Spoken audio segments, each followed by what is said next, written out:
मित्रांनो नमस्कार. मी डॉक्टर शैलेंद्र देवाणकर. मित्रांनो, आखातामध्ये अमेरिका आणि इराण यांच्यामधला संघर्ष पुन्हा एकदा सुरू झालेला आहे आणि दर दिवशी त्याची तीव्रता जी आहे ती वाढत चालली आहे. काल अमेरिकेचे राष्ट्राध्यक्ष डोनाल्ड ट्रम्प यांनी आणखीन एक स्फोटक विधान केलं, वक्तव्य केलं आणि त्याची अंमलबजावणी देखील सुरू केली.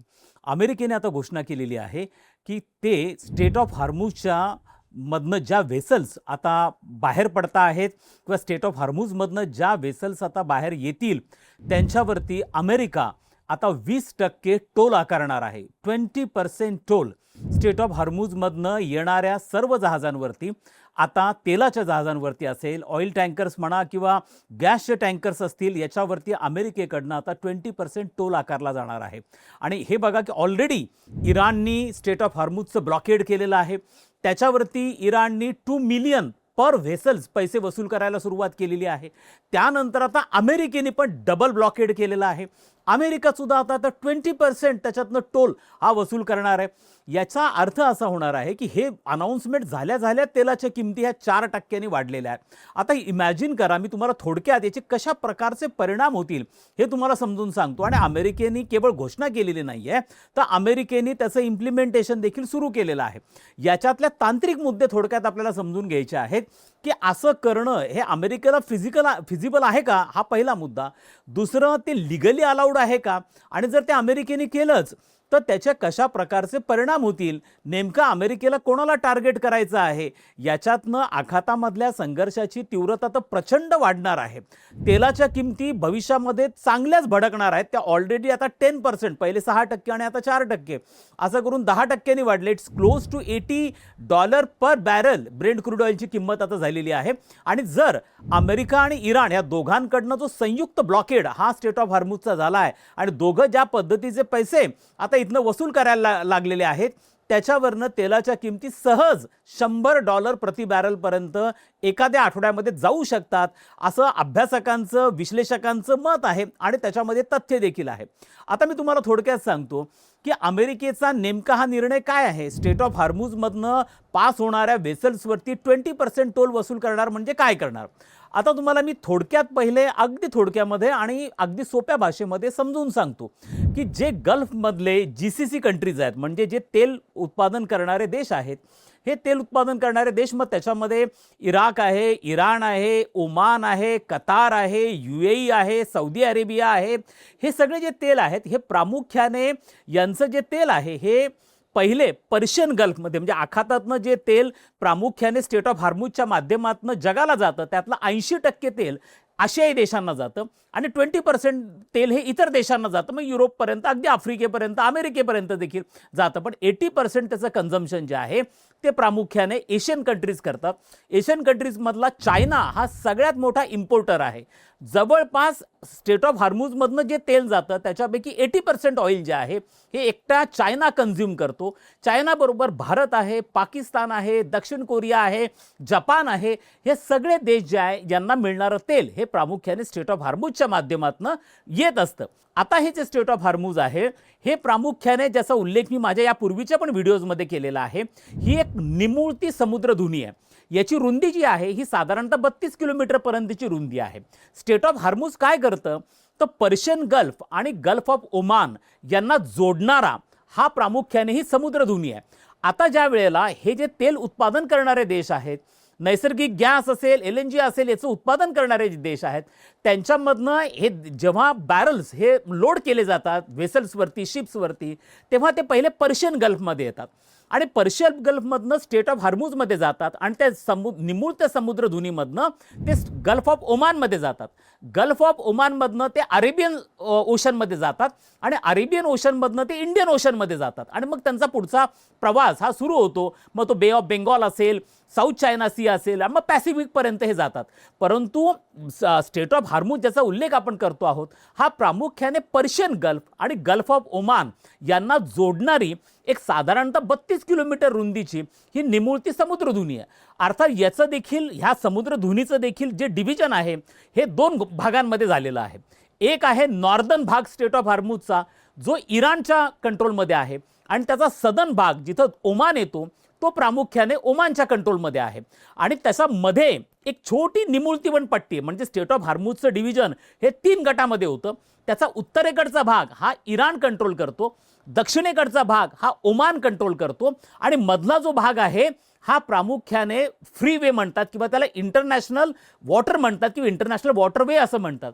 म्हणजे 3 भागामध्ये त्याची प्रामुख्याने विभागणी झालेली आहे.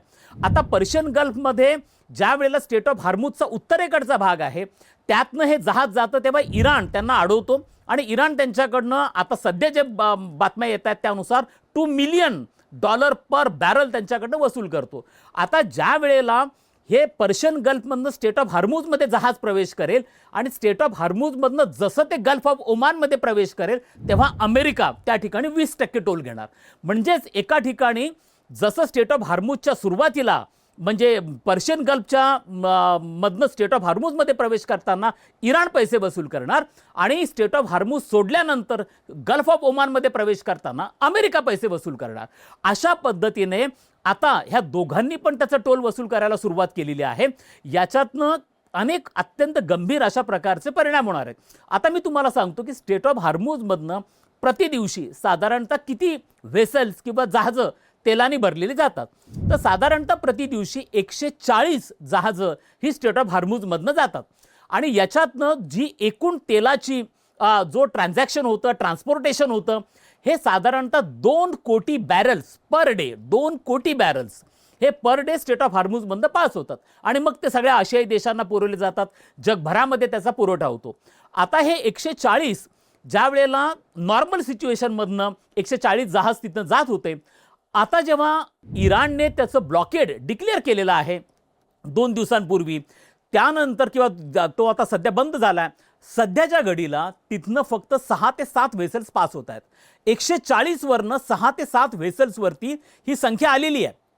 आता याच्यामध्ये एक गोष्ट लक्षात ठेवणं गरजेचं आहे की आता जो संघर्ष निर्माण झालेला आहे अमेरिका आणि इराणमध्ये, हा प्रामुख्याने स्टेट ऑफ हार्मुजचा जो मालकी हक्क आहे त्या संदर्भात निर्माण झाला आहे. जसं मी तुम्हाला सांगितलं की स्टेट ऑफ हार्मुजचा उत्तरेकडचा भाग हा इराणची कोस्टलाईन किंवा इराणचं टेरिटोरियल वॉटर येतं, ते मॅरिटाईम बॉर्डर येते ती, त्याच्यावरती इराणचा कंट्रोल आहे. दक्षिणेकडे ओमानचा कंट्रोल आहे आणि मध्यभागी हा त्यांचा जो इंटरनॅशनल वॉटरवे आहे किंवा फ्री लेन आहे, आंतरराष्ट्रीय फ्री लेन आहे. आता इराण असं सांगतोय की आम्ही ही डिव्हिजन मान्य करत नाही, अख्ख्या स्टेट ऑफ हार्मुजवरती आमचा कंट्रोल असेल.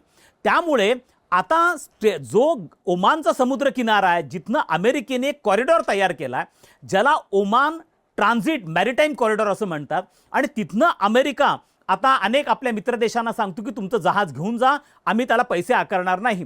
परंतु त्याला देखील इराणची मान्यता नाही आहे आणि म्हणूनच इराणने 2 दिवसांपूर्वी ज्या 3 जहाजांवरती अटॅक केला होता ते प्रामुख्याने ओमानच्या या मॅरिटाईम कॉरिडॉरमधनं जात होते. आता इथं कळीचा मुद्दा लक्षात ठेवा तुम्ही. खरं तर अशा स्वरूपाने म्हणजे आपण समजू शकतो की उत्तरेकडचा भाग जो इराणच्या कंट्रोलमध्ये येतो स्टेट ऑफ हार्मुजच्या, त्या ठिकाणी इराणचा मालकी हक्क आहे. इराण त्या ठिकाणी काही टोल आवश्यक असेल तर ते आकारू शकतो, परंतु अख्खे स्टेट ऑफ हार्मुजवरती इराण मालकी हक्क सांगू शकत नाही. आणि इराणने तो मालकी हक्क सांगायला सुरुवात केल्यामुळे अमेरिका आणि इराणमधला संघर्ष हा आता प्रचंड वाढलेला आहे. आणि त्याची परिणिती अशी होती की बघा, अमेरिका जे इराणवरती अटॅक करतो आहे ते इराणच्या मेनलँडवरती करत नाहीये, तर अमेरिका प्रामुख्याने स्टेट ऑफ हार्मुजला लागून जो इराणचा भाग आहे, मग खर्ग आयलंड असेल, त्या सगळ्यांवरती अमेरिकेकडनं अटॅक केले जात आहेत. आता इराणकडनं जे अटॅक केले जात आहेत ते साधारणतः 4 ते 5 देश असे आहेत की जे स्टेट ऑफ हार्मुजला लागून आहेत. म्हणजे गल्फ ऑफ ओमान हा देशाची मोठी बॉर्डर तिथे लागती, परंतु सौदी अरेबियासारखा पण देश आहे. तर त्यांनी अशा ठिकाणी अटॅक करायला सुरुवात केलेली आहे की जे प्रामुख्याने स्टेट ऑफ हार्मुजशी कनेक्टेड आहेत. त्यामुळे दोघांनी पण स्टेट ऑफ हार्मुजच्या बाबतीमध्ये ॲग्रेसिव्ह स्टँड घेतला आहे. आता इराण जर मालकी हक्क सांगत असेल तर अमेरिकेने सांगितलेलं आहे की ठीक आहे, तुम्ही मालकी हक्क सांगताय, तुम्ही $2 मिलियन सर्व्हिस फी वसूल करताय, आम्ही पण सर्व्हिस फी वसूल करायला सुरुवात करू. आता डोनाल्ड ट्रम्पचा या मागचा उद्देश काय आहे ते हे लक्षात ठेवणं गरजेचं आहे की डोनाल्ड ट्रम्पचा प्रामुख्याने याच्या माध्यमातून डोनाल्ड ट्रम्प यांना 3 मेसेजेस द्यायचे आहेत. पहिला मेसेज इराणला द्यायचा आहे, कारण त्यांना इराणची अर्थव्यवस्था पूर्णपणे ब्रेकडाऊन करून टाकायची. आता इराणच्या अर्थव्यवस्थेचा मोठा भाग हा तेलाच्या एक्सपोर्टमधनं येतो, त्यांचा GDPचा मोठा भाग हा तेलाच्या एक्सपोर्टमधनं येतो. केवळ खर्ग आयलंड, एकट्या खर्ग आयलंडवरती ॲन्युअली जे ट्रान्झॅक्शन तेलाचं होतं हे 52 अब्ज डॉलर्स एवढं प्रचंड मोठं ट्रान्झॅक्शन एकट्या खर्ग आयलंडवरनं होतं, जो इराणचं खर्ग आयलंड आहे. याच्यावरनं इराणची इकॉनॉमी पूर्णपणे ऑइलच्या एक्सपोर्टवरती डिपेंडंट आहे. आणि त्यामुळे अशा पद्धतीने जेव्हा अमेरिका 20% टोल आकारायला सुरुवात करेल इराणच्या व्हेसल्सवरती, त्यावेळेला स्वाभाविकपणे इराण ते द्यायला तयार होणार नाहीये. त्यामुळे अमेरिका आणि इराणमधला संघर्ष वाढेल. त्यामुळे पहिला मेसेज अमेरिकेला इराणला द्यायचा. दुसरा अतिशय महत्त्वाचा मेसेज द्यायचा चायनाला. हे लक्षात ठेवा. आता डोनाल्ड ट्रम्प यांनी या माध्यमातून चीनला मेसेज दिला. का दिलाय? कारण स्ट्रेट ऑफ हॉर्मुझमधनं जे तेल जातं, जो नैसर्गिक गॅस जातो, त्याचा सगळ्यात मोठा इम्पोर्टर, आयातदार, ऑलमोस्ट 80% तेल त्याच्यातलं चायना खरेदी करतो. आणि त्यामुळे जर चायनाच्या प्रत्येक शिप मागे 20% टोल द्यावा लागला, याचाच अर्थ चायनावरती 20% टॅक्स लावला जाणार. चायना याला ॲक्सेप्ट करेल का? शक्यच नाही आहे चायना याला ॲक्सेप्ट करणं. आणि त्यामुळे चायना याच्यामध्ये एंटर करू शकतो. ह्या संपूर्ण संघर्षामध्ये चायना ऑलरेडी अनेक गोष्टींसाठी अमेरिकेच्या विरुद्ध प्रोटेस्ट करायला लागलाय.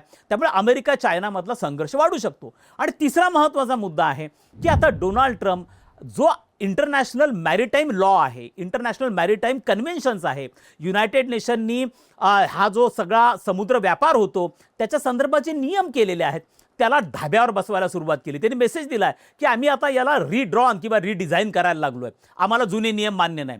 आता अमेरिकेला अशा प्रकारचा 20% टोल आकारता येतो का? तर मित्रांनो, आंतरराष्ट्रीय कायद्याच्या भाषेमध्ये त्यांना करता येत नाही. का नाही येत? कारण अमेरिकेला त्या ठिकाणी, कारण हा संपूर्ण स्टेट ऑफ हॉर्मुझ जो आहे हा इराण आणि ओमान यांच्याशी निगडीत आहे. हा दोन गल्फला जोडणारा हा स्टेट ऑफ हॉर्मुझ आहे. या दोघांचा त्याच्यावरती मालकी हक्क आहे. मग अमेरिका कसा काय टोल लावू शकतो? पण अमेरिकेने अशा प्रकारची आरेरावी सुरू केली आहे. त्यामुळे आंतरराष्ट्रीय कायद्याच्या दृष्टिकोनातनं अमेरिकेला असं करता येत नाहीये. त्यामुळे त्याला ओमान पण चॅलेंज करू शकतो, इराण पण चॅलेंज करू शकतो, चायना पण चॅलेंज करू शकतो. मात्र आता अमेरिकेच्या बाबतीमध्ये ज्या प्रकारची मसल फोर्स अमेरिकेने लावायला सुरुवात केली आहे, अमेरिकेने ऑलरेडी स्टेट ऑफ हॉर्मुझचं ब्लॉकेड 2 महिने केलेलं होतं. आणि त्यांची जी नॅव्हल फ्लीट आहे, बहरीनमध्ये त्यांची 5th नॅव्हल फ्लीट आहे, आणि त्याच्या माध्यमातून ते अशा प्रकारचं ब्लॉकेड करू शकतात, ते टोल वसूल करू शकतात. तेवढी क्षमता अमेरिकेच्या नौदलामध्ये आहे. त्यामुळे अमेरिका तो प्रकार करणार. यातनं होणार काय मित्रांनो? तर याच्यातनं हा संघर्ष वाढणार आहे. लक्षात ठेवा, ऑलरेडी तेलाच्या किमती का वाढतात? म्हणजे तेलाच्या किमती हा आंतरराष्ट्रीय बाजारपेठेमधल्या नियमानुसार, इव्हन भारतामध्ये देखील आंतरराष्ट्रीय बाजारपेठेशी निगडीत आपल्याकडचे रेट्स हे आहेत. आपण 2010 नंतर त्याच्यामध्ये मॉडिफिकेशन आणलं आणि आता आपलं जे आंतरराष्ट्रीय बाजारपेठेमध्ये रेट्स असतात त्यानुसार भारतातले रेट पण डिसाईड केले जातात. आता हे लक्षात ठेवणं गरजेचं आहे की जेव्हा तेलाचं ट्रान्सपोर्टेशन होतं त्याच्यामध्ये, त्या ट्रान्सपोर्टेशनमध्ये केवळ तेलाची किंमत नसती, तर ट्रान्सपोर्टेशनचं कॉस्ट असतं आणि सगळ्यात महत्त्वाचं म्हणजे इन्शुरन्स कॉस्ट असतं. त्यामुळे ट्रान्सपोर्टेशन, इन्शुरन्स, आणि आता त्याच्यामध्ये इराणकडनं जे 2 मिलियन जी फीज आकारली जाते ती ॲड होणार. अमेरिकेचं 20% टोल हा आकारला जाणार. म्हणजेच काय? तेलाची किंमत, कल्पना करा की या दोघांनी जर इक्वली अशा प्रकारे आपल्या टोल घ्यायला सुरुवात केली तर तेलाच्या किमती किती भयानक वाढू शकतात या सगळ्या परिस्थितीमध्ये. आणि दोघांकडनं जर हा ब्लॉकेड पुढचे काही दिवस जरी चालला तर मित्रांनो, सहजपणे तेलाची किंमत $100 प्रति बॅरल सहजपणे जाऊ शकते, जी आता $80 पर्यंत जाऊन पोहोचलेली आहे. त्यामुळे ज्या गोष्टीची भीती जगाला होती ती पुन्हा एकदा निर्माण झालेली आहे. आणि स्टेट ऑफ हॉर्मुझचं डबल ब्लॉकेड झाल्यामुळे, डबल टोल वसुलीमुळे ह्या संघर्षाची व्याप्ती येत्या काळामध्ये आणखीनही वाढणार आहे. आता कुठेतरी डिप्लोमसी बॅकसीटला येताना दिसती आहे, संघर्ष फ्रंट सीटला येताना दिसतो आहे, आणि पुन्हा एकदा जगाच्या चिंता वाढलेल्या आहेत.